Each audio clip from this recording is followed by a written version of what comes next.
Hello to all of you, and thank you for joining us for the webinar BI for Finance. We're excited to be hosting this special webinar today. So as we get started, please type your questions into the question panel rather than the chat box, and the presenter will answer your questions after the presentation has concluded.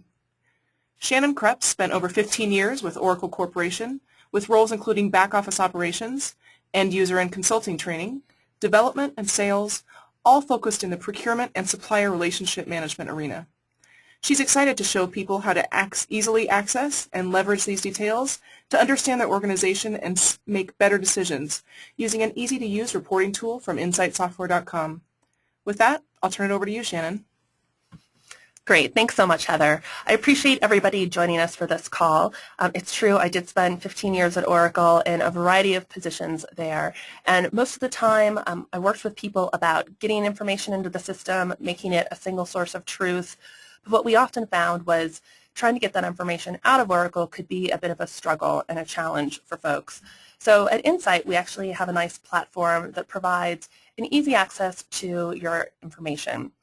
The topic of today's webinar is business intelligence for finance, and we're going to discuss what are common business intelligence ideas and strategies for an organization, some flaws that people think, and hopefully some roadblocks to avoid along the way, and then give you a quick overview of Insight and how we actually handle business intelligence for finance. So with that, we'll just go ahead and get started with what we're doing now. So there's actually a great report from Gartner that actually goes through a lot of the fatal flaws that happen with a business intelligence implementation. And there's a great quote here, which is, despite years of investing in BI, many IT organizations have difficulty connecting BI with the business and to get business users fully involved and out of the Excel culture. And that's one thing we've definitely found, that many people look at business intelligence as the answer to everything, but still end up pushing everything into an Excel spreadsheet. Now, one of the issues you have with business intelligence is that there are really different diverse requirements for different levels and people involved in the organization. From the very top level, we have our gentleman or lady at the top C-level there, drinking a cup of joe, just wants to get their information.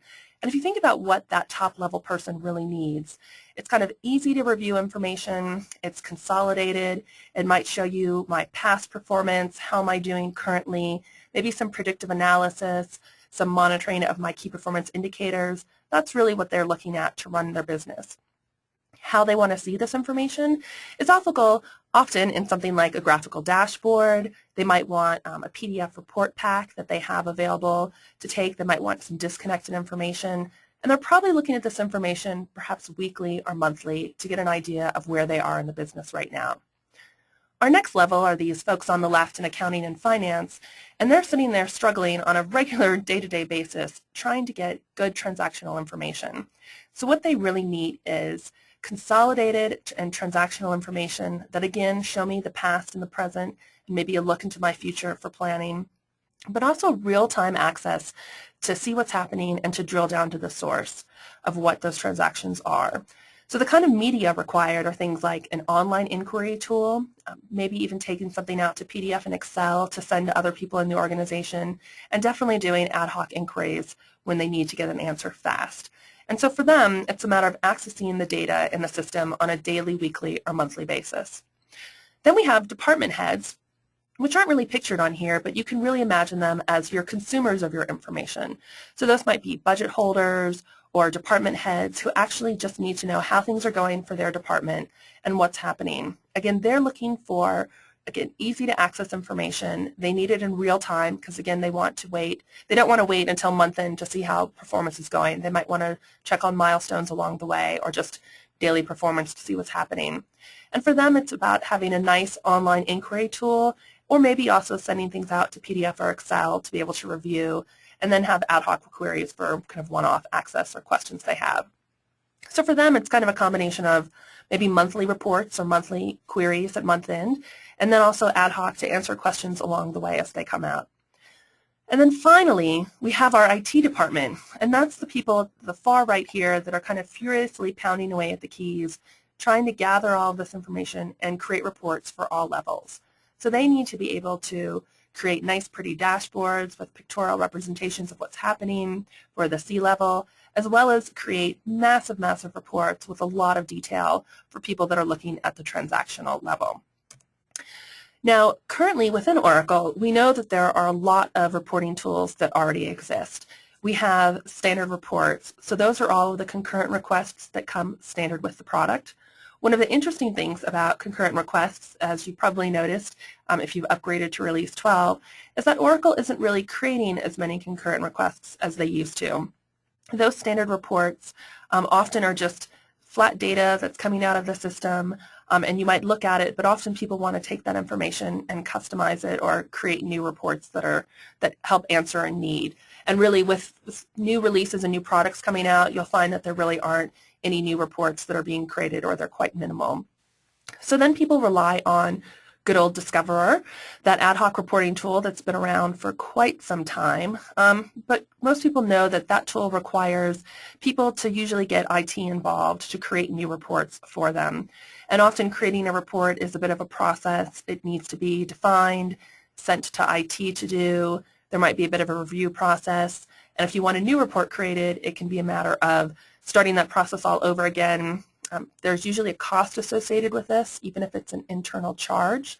So that might, I had one customer that was coming up with numbers between $5,000 and $10,000 just to create reports out of Discover from their IT department. So that's a bit unsustainable. Then we have BI Publisher, so that was XML Publisher in 11i, and it's BI Publisher in Release 12.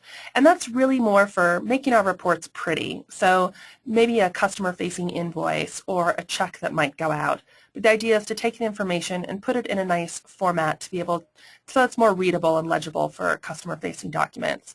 It's not really meant as a reporting tool for our end users necessarily. Although we will say that several concurrent requests in Release 12 have been converted to BI Publisher, it usually means that someone needs to be a little savvy with XML to just go in and play with those templates. Then from finance standpoint, we definitely have good old FSGs. Those have been around forever, the financial statement generator. And those are useful for creating my financial reports, but can be a bit cumbersome to create. And a lot of people asked us with Release 12 if there were any changes with FSGs, and there really haven't been quite that many. Maybe with the introduction of our ledgers and ledger sets. There's also ADI for reporting, which is Web ADI in Release 12, which is really just an upload tool. We have Apex, which is more of a typical IT tool to create reports, and that's not something an end user would ever really be involved in. There's Hyperion for budgeting and planning reports that we might get. And then, of course, the business intelligence offerings from Oracle on OBIEE and OBIA. But again, one thing that we found with all of these reporting tools that should be providing business intelligence to everybody is they really just push out to Excel and people continue to dance with the numbers. So if you think about the reality of working with spreadsheets, there's a three-part process. It's exporting the data, cleansing the data, and analyzing it. But if we look at what people typically do, they might spend 5 to 10% of the time just getting the data out from Oracle. And that might involve getting the data from multiple sources or multiple reports. So it could just be running a report, converting it to a CSV file. But then the majority of time is actually spent cleansing that data. So bringing in just the columns that you need, or just your correct filter criteria so you see information that's dependent or important for just one department. Then there's formatting, making sure the colors are right, that it's legible, that your page breaks work. And from our experience, we have customers that say it usually used to take them about 85% of their time to cleanse a report the first time. And then each time they would repeat that process, it was maybe 64% of the time. But still more than half of the time looking at a report was spent cleaning it and getting it better. I was at a client the other week who actually said instead of 85% of the time, it was more like 95% of the time that they spent. So this seems to really be quite the trend. And as an end result, you're not spending any of your time actually analyzing the data to really provide what we would consider business intelligence to understand how to make better decisions within the organization. So we think the right goal is to actually reverse that formula. Spend time analyzing your data instead of constructing it. Now, what I want to do is spend the next couple minutes going through these 9 fatal flaws in BI implementations. This is a report that Gartner put out in 2008. You can easily Google it to find the details of the information, but I want to spend a little time talking about it with a bit of an Oracle perspective. So all of you are using Oracle eBusiness either on 11i or Release 12, So some of these flaws will be quite consistent with the problems we might have run into, and then some you might not need to worry about as much. The first big flaw is believing that if you build it, they will come. And the real issue about this is that BI has been around now for business intelligence, is something we've been discussing easily for, if we could say, the last 5 to 7, maybe even 10 years in terms of getting some real graphical information out of the system, being able to build some KPIs for the organization. But as it being a kind of a relatively new thing, sometimes it's actually driven by the IT department. And when that happens, IT will actually put in the new technology, but maybe not connect with the business as much. And therefore, the business doesn't find any value in this BI package that's been put out there, and therefore doesn't use it. And after IT has implemented this product, it's kind of just done and sitting out there as a bit of even shelfware because it's available, but no one's actually using it there. So you need to have the right kind of BI strategy in place and not let this be led by the IT organization. It's just important that it is business-driven as well. The second flaw, which we had really mentioned earlier, was managers dancing with the numbers. So in one way, you can have your managers take all of that information, but then continue to export it to Excel and play around with that information. As long as people are doing that and they're not getting the information directly from the system without any kind of manipulation, you're never going to know if that number is correct. How many times have you actually been to a meeting where people have all come with their different spreadsheets, all supposed to be on the same topic, but the numbers are all slightly off and slightly different, and that might be because of the way they've interpreted it or because there's actually problems with it. I think PwC did a study a few years back that said 95% of all spreadsheets with Excel reports usually have some error in it somewhere along the way, because as soon as people start taking that information and manipulating it, you automatically are prone to errors. Not to mention, from a compliance perspective, you're definitely out of whack with what the standards are, especially with things like IFRS reporting.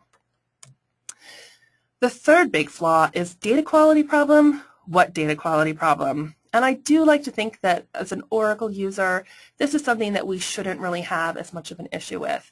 So the Gartner talks about the flaw being if people don't believe those numbers are correct and there's an issue with data quality, then your BI will never work. I'd like to think that as part of an Oracle implementation, people are validating that data and information all throughout that process, and then because you're spending the time to put that information in your system, what pulls out should be accurate and correct. So it's really the key here is just making sure your source ERP data is solid, and if there is a problem with it, that you deal with it at the source and not try to deal with it in kind of dancing with the numbers or trying to fix it on the back end. The fourth one is actually definitely applicable to Oracle people. Evaluate other BI platforms. Why bother? And I think as my time as an Oracle employee, I definitely drank the Kool-Aid that Oracle is a great integrated platform. It's all there. Everything just plug and plays and goes in together. So you should definitely look at Oracle for everything first. And I can understand that, and I still believe it to some extent that it's definitely worth looking at an Oracle solution as part of anything that you're getting ready to do. But one thing Gartner will definitely point out is you shouldn't be tied to just a single ERP, because you should be looking at the value you might be getting out of a particular solution that provider has versus the value you might get out of a third-party tool. And especially these days, there really is not as much of an issue with integration depending on what you're trying to do. And often with the BI tool, we're simply reading the data out of the system. So we're not integrating in the sense that we're pushing new data in or trying to update the numbers. So it definitely makes sense to look at other platforms for business intelligence. And one thing we'll talk about later is kind of what even business intelligence means in that sense. Flaw number 5, it's perfect as it is, don't ever change it. Now, you should know as an Oracle customer out there that the day one that you went live did not mean the end of your Oracle time or experience or changing the solution that you originally got. The idea with Oracle is that it's constantly growing. You have things that are changing all the time. There are new features that come in. There might be new functionality. There are always new releases that are occurring, service packs, bug fixes. Your business intelligence is the exact same way.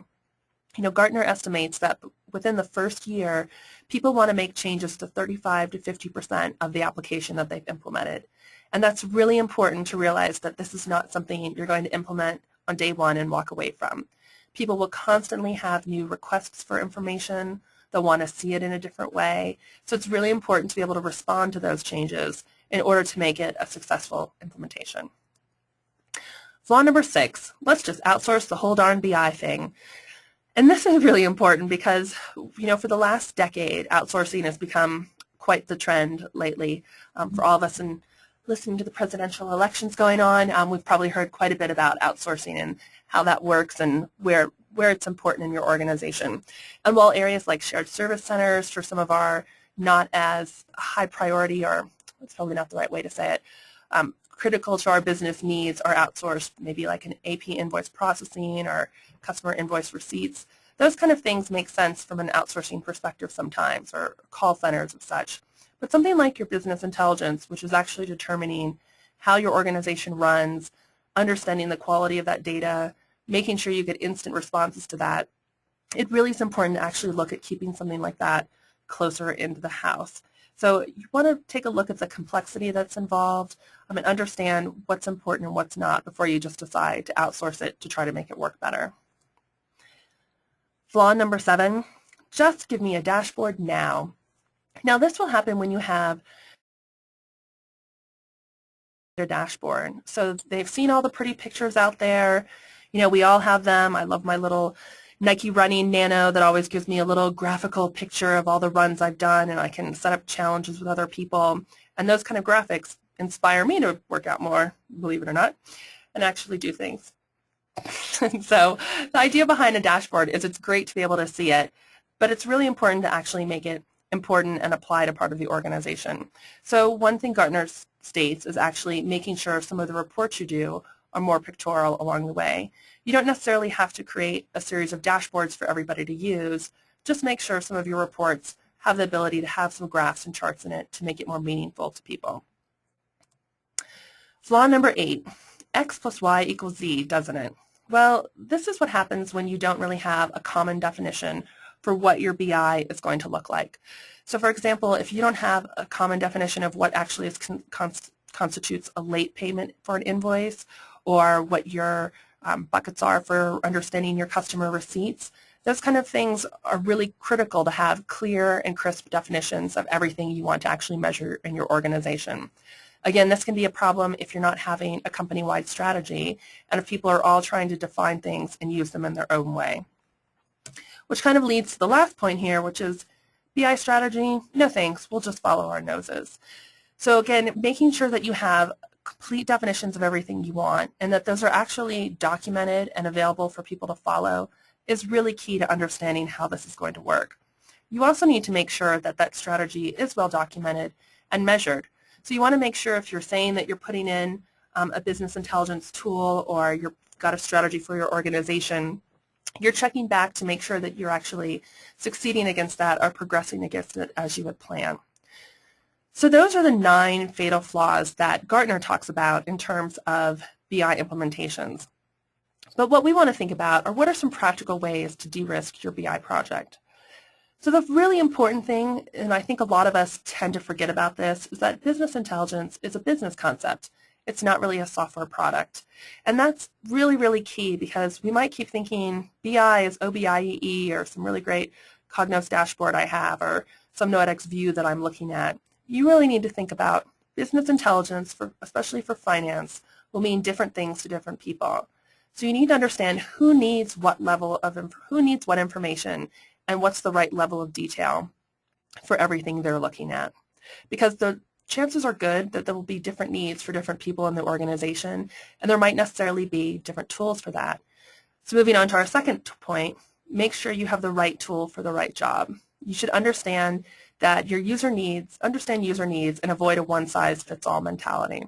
So make sure you're looking at some things might need real-time views, some people might just want to look at historical information, there might be some future planning and predictive analysis. These might all actually be separate tools for what you actually want. And the last part is have a big picture but break the problem up into manageable chunks. So again, understand your scope and plan appropriately. It all goes back to having an overall BI strategy and how you want to roll that out in your organization. Really critical is to include the right people. This can't be a project that's run solely by IT that just pushes it out to the business, and it certainly can't be the business trying to dictate to IT everything they want to see, because that would just be a wish list that would go on forever. It needs to be a good combination of the two. And then also create an early success. So make sure that when you are implementing this, that people don't have to wait an entire year to actually see something. You want to try to roll it out in a fashion where you'll have some early wins. You can have some champions that can talk about it within the organization to other folks as well. So what are 3 steps to better financial reporting for really better BI? 1, make sure you have all your information in one place. Again, as an Oracle customer, you've already got your ERP in place. It's just about making sure it contains accurate and complete data. So make sure the information is correct. If you're pulling it in from other sources, that's totally fine. We'll often have transactions coming from other systems, but make sure it all comes into Oracle in one way, that it's being measured properly, and that it's all accurate and complete. And the big point of that is to make sure you remove your need to export the information to Excel and then reformat it and try to analyze from there. 2, make sure you create reports you want on your own. So make sure that your users aren't reliant on IT for access to information. It's really important that your users can get the answers themselves without always having to go back to IT to create a new report. And one of that means being able to create reports and query in real time. So if they have something new they need, they should be able to create that report on their own. And whenever they run an inquiry, it should always come back in real time. And that will really help you with point 3, make your users self-sufficient. And we want to do that because, again, we want to reduce the burden from IT. They're already doing enough work to keep the Oracle system up and running. So it's about making sure you're controlling secured information. You want to make sure that people have access to only what they can see. And also there's often concerns about users updating information, so we want to make sure that they're really only seeing information that they should see, and they're only pulling it out and reading it. And also eliminate ad hoc requests. And these are really ad hoc requests back to accounting to get more details on a transaction or get more information on the numbers. Let your users answer that information themselves. So where do we think Insight fits into this? So this is a bit of a busy chart here, but we'll go through it in a few steps. First, if we look on the bottom and look at the kind of reports we need, from operational and tactical to strategic, and the types of people that make that up. So kind of at the left-hand side here, we have employees and management who kind of need to be able to get easy access to information. If we look up here, they're looking at standard reports, ad hoc inquiries that they're doing, or online inquiries, and they're using a variety of tools for these. Often it's inquiry screens within the system. They're exporting the data to Excel. They might be using Discover a report or sending things out, again, to Excel to work with. And then we have, as we move higher up the chart, you've got things like management and executives and even analysts who are kind of looking at the overall detail or overall organization and structure and understanding how everything fits in. So they're looking more at pretty highly formatted reports, some kind of interactive reporting to do some drill down to detail, maybe some dashboards and scorecards, and overall high-level analytics of what's happening. So often people will use a business intelligence tool for something like that. We really see that Insight can kind of fit in between the two here. We can eliminate the need you have for those Discover reports, a lot of those standard inquiries you have, and exporting to Excel. And while it's easy to say that, yes, Oracle actually has these other tools that you can use, and so there's really no need to replace them with Insight, we'd argue, and so would our 650 customers, that Insight is actually a much easier end-user tool for people to be able to get access to information. It does things like quickly speed up the month end and really reduces the need for IT to create those reports. And on the far end side here, we can actually create really nice, highly formatted reports as well as being interactive. There are some things we can't do, and we're not trying to be all things to all people, so we'd consider it kind of a very complementary product to an OBIEE, which might be looking at an overall higher level dashboard or scorecards for your top CXO level to look at your organization and how it's doing. And what do you get with Insight? There's really 3 key things you have. First, Oracle integration is standard. Every time that we do an implementation, it takes about an hour to install, and part of that hour install is actually pulling in your chart of accounts definition and pulling in the responsibilities for the users that we're going to see. So every time a user logs in to Insight, they select responsibility to use, and that contains their security rules about what they can access. We also can do things like import and report against your hierarchies, including your FSGs. So if you've spent a lot of time and effort creating FSGs in your organization, and we'll often have customers that have hundreds of FSGs they've created, and they don't feel like they want to go through that work again, we can actually bring in those FSG row sets and allow them to be reused. However, what we do often find is people will then stop using their FSGs within Oracle, use their row sets that they've created within Insight, and make changes there if necessary. And really a lot of our customers just do complete accounting reporting on their own, creating their own hierarchies within Insight. And a big key thing is reporting on descriptive flex fields. So DFFs are out there. We've all known about them for years, and they're often Oracle's answer to customizations. So we all know customizations is a really bad word.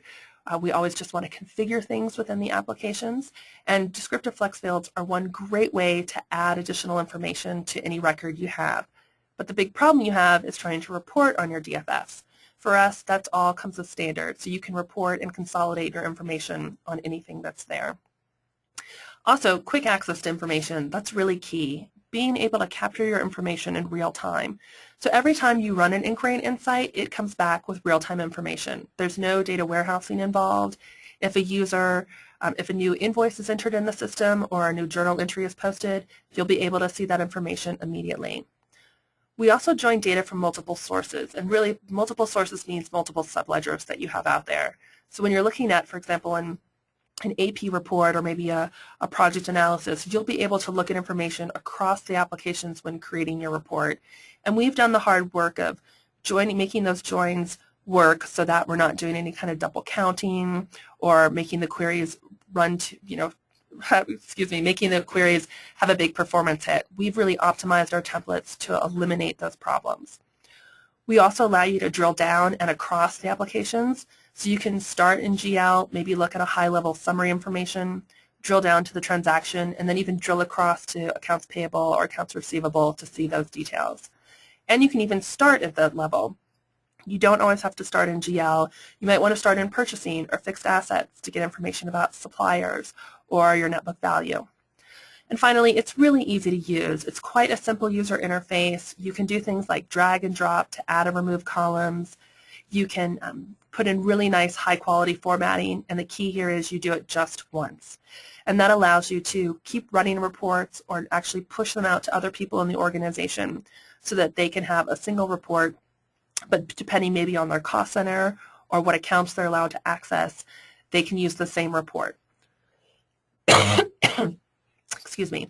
And finally, the last thing is everything can be published to PDF or exported to Excel, which is a key thing to say because as much as we would always like people to use Insight for all of their reporting needs, we still understand sometimes people want to push it out to Excel to be able to see it or share it outside of the organization or outside of people who have access to that. That's still fine. It's still available in there. And the big benefit is that all of the formatting and everything you've done automatically comes down to it. So here's an example of some of our customer success stories.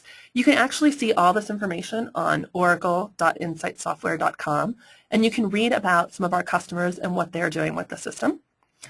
So now what I'm going to do is actually spend just a few minutes and show you the product. Going through. There really are two main products within Insight. Oh, also, if you guys have any questions, feel free to ask them along the way, and we will get to them at the end of the demonstration here. So the first thing is, this is actually our console product. Console is used for end users who are really consuming information. And the idea behind a console user is they could come in, they might choose, what month they want to report something on. So maybe I want to bring March over instead. They can rerun it and now get it. It's all coming back real time with that information. Maybe change my year for what I need. And they can just come in and run this report for what's important to them. I'm using some vision demo data for myself, so I'm going to rerun this report. And now what I'm seeing is information that I can easily expand or collapse so I can look through for the detail I want. In this case, I'm looking at period-to-date actuals compared to a corporate budget. I'm looking at a variance number and a variance percent, as well as all my year-to-date information as well. And I've put in some conditional formatting here, and the conditional formatting automatically highlights any budget that's over by 35%. That's just the condition I created.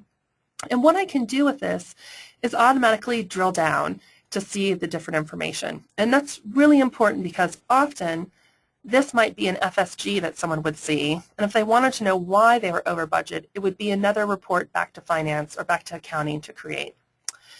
But in this case, my user can drill down on their own. They can see that the facilities resources department is really off, so they might say, can you show me what transactions are off? I can see these are coming from accounts payable. I can follow the links and actually look at all of the invoices that are coming through from AP. And again, on the bottom here, I just have a little trail of everything I've done. In this case, I can see I've got these 5 invoices. 4 of them look right, but one of them is actually quite large and looks a bit off. So maybe I want to go over into AP and look at this information. And now I started in General Ledger, but I've drilled across to accounts payable. And it's brought through my vendor number, the invoice number that I was looking at, and the date range that I was in. What I might choose to do is say, well, let me see if this is typical of all the invoices that come in for that supplier for this period of time. And what I can tell by looking through this is that actually I am getting an invoice from my supplier every month for about 50 grand. So maybe I could look through and see if this is coded incorrectly, or maybe I just didn't plan for it in my budget. But as a user, you've made your user more self-sufficient to be able to answer these questions on their own. And again, if a user wanted to take any of this information and print it out, they could always come over, pop it out to Excel, and it will bring over all the formatting that we had before so they don't have to recreate it. Now, just to note, this is a static report for them, and it's now something that's outside of the system. But if they wanted to drill down to any more detail, they can always do it within the product in real time. So what I'm going to do now is just show you how easy it is to create some of those reports. So when I come into Insight, you always have kind of what you've recently accessed, but I can go through and create any new reports or really online inquiries for things. With the products that we have with templates out of the box are General Ledger, Project Accounting, which is really project billing and project costing, accounts receivable, accounts payable, purchasing, and fixed assets. So again, it's about getting business intelligence from your transactional reporting so you can make better business decisions. What we've done for all of these templates is we always start with a template with all of the information that we think you might need right away. The bottom here always shows all the columns of what's going to display in your report, and the top is all the filter criteria that we might use. And a big key to Insight is we've provided a lot of this additional information. So I've got my vendor information here. Everything is on the right-hand side of what is displaying. The left-hand side shows me additional columns that I might have.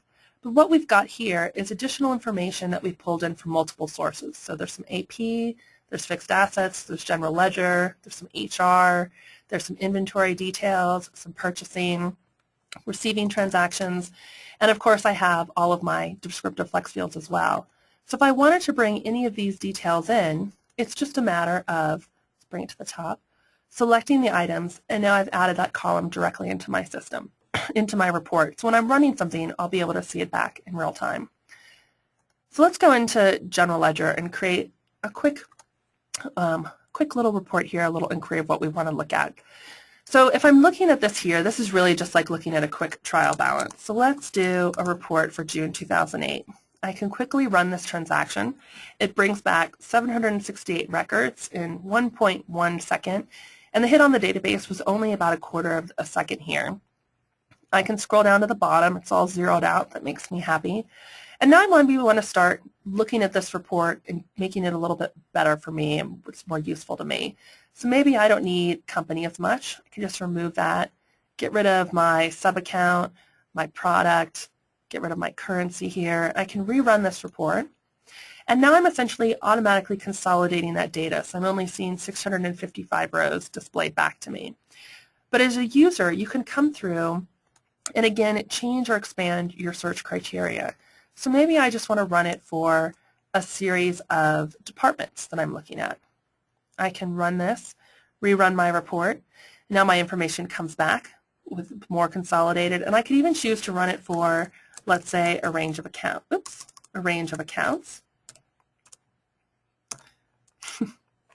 Here we go. Greater than 7,000. So I'm doing my revenue and my expense accounts, rerun it here, and bring that information down. Again, for any report that I have, I can go through and drill down to see the information. And it's really key to note what I'm showing you here is directly out of the box with absolutely no customization, no configuration done. It's just pure information that I'm seeing from the system, or that I'm seeing straight out of the box here. So part of that hour install is bringing in your chart of account structure.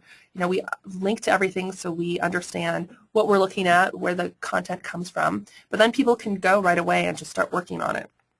So let's say I wanted to make this report a little prettier. I might want to put some formatting in. So in this case, let's go ahead and summarize this information by department. So I can come through here, do some really quick formatting. It's actually very similar to what you might do in Excel. Put in some colors, maybe put in some lines. I can rerun this report now with my new formatting in, and since I'm consolidating by department, I don't need this duplicate information here. I can start to see it. I could also do things like put in my budgets. So if I'm storing my budgets within Oracle, I can go through and bring these back so I can start to compare my actuals to my budget, so I can see the information here. And then I might do something like bring in a quick calculation, like a variance percentage and amount, so I can see.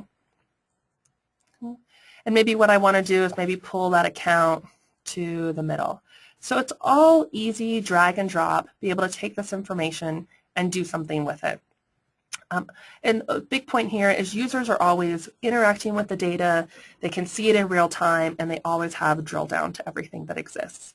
We have the ability to do things like aging categories for aging buckets you might have, look at things over different periods of time. You can always save a report so it can be reused. And speaking of that, what I want to do is actually show you what we also have the ability to do are these month-end or these reporting packs. So this is an example of one that we put together about month-end reporting. And the idea behind this is you might have a user who wants to run a series of reports. It might even be like you would think a concurrent request set in Oracle, where they want to look at the information and just run this monthly book of reports to see things.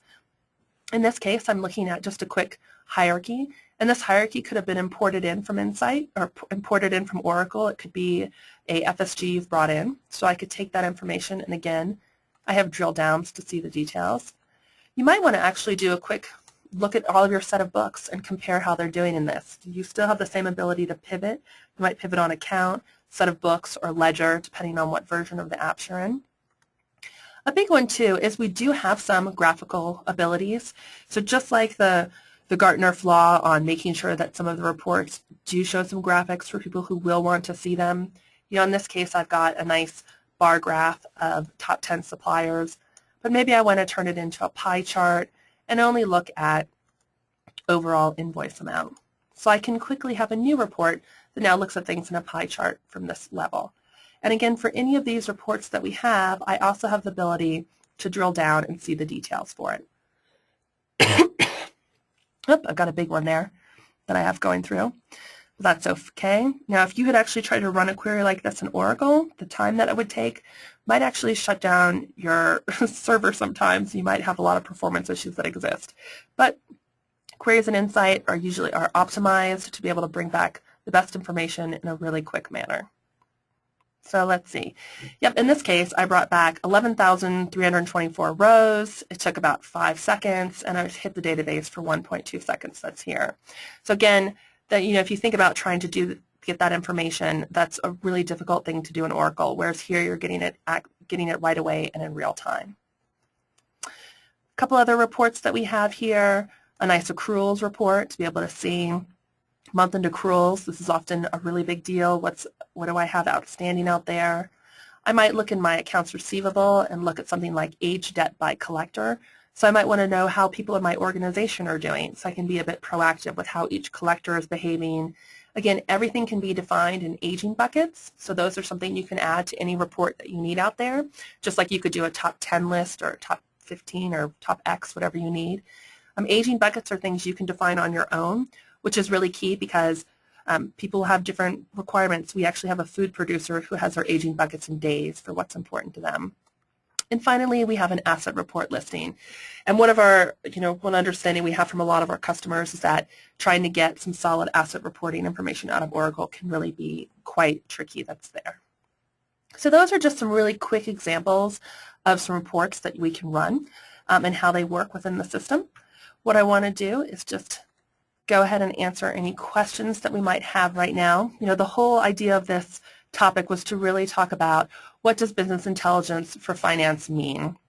So it's going to mean different things to different people. You're going to have your CXO level who might actually need a lot of people or a lot of information highly consolidated and configured in a graphical format to give them kind of snap insight to the organization. But you'll also notice that you'll probably have a lot of people in your organization in accounting and finance, in procurement, in the assets groups that actually need to get down into the details to give them the information they need to make smarter business questions. So if you have any questions, please go ahead and bring them into the box. We actually do have one question that just came through here now. So one question, the first one is, how do we actually stand out from Oracle BI Analytics and Noetics BI? So the difference that I would say with the Oracle BI Analytics tool is that it's a great tool from that high-level dashboard level of being able to get information, but in terms of having your users create their own reports, that's not something that is really commonly done. Oracle does have the Answers tool, which can go ahead and pull in information from different areas, but they are not really optimized necessarily for timing or for performance. And also people still really need to know how to set those up. So with the example I showed, it's actually pretty easy for us to go through and drag and drop the information, select the columns you want to display, and run them in real time. Also, one thing I didn't show you is that for every report that you create, you can also assign permissions to that report, so who's going to actually be able to see it within the organization. And I'd say it's similar to Noetics BI. Both of those tools tend to be more IT-driven in terms of creating information and reports. So great tools for seeing information out there, but not as much being able to put it in your end user's hands to be able to access the information. Another question came in that actually asked about Discover, and I would say it's quite similar in that sense, where for Discoverer,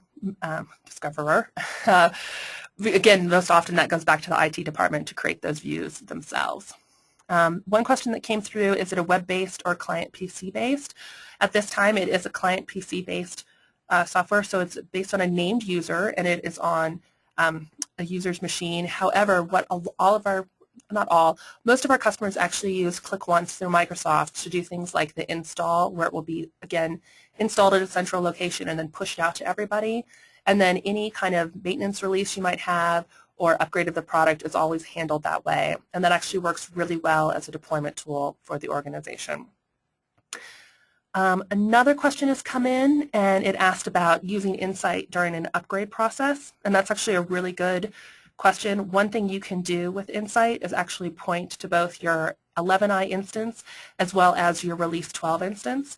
So you could run something, see what happens in 11i, and then you could run it, in your R12 test instance while you're going through an upgrade to see if you're getting the same expected results, which is going to be really important as part of data verification in your upgrade process. Again, you want to make sure that all groups in the business, all lines of business are part of an upgrade. So you want to make sure your end users are involved in verifying data, that they're able to still report on it.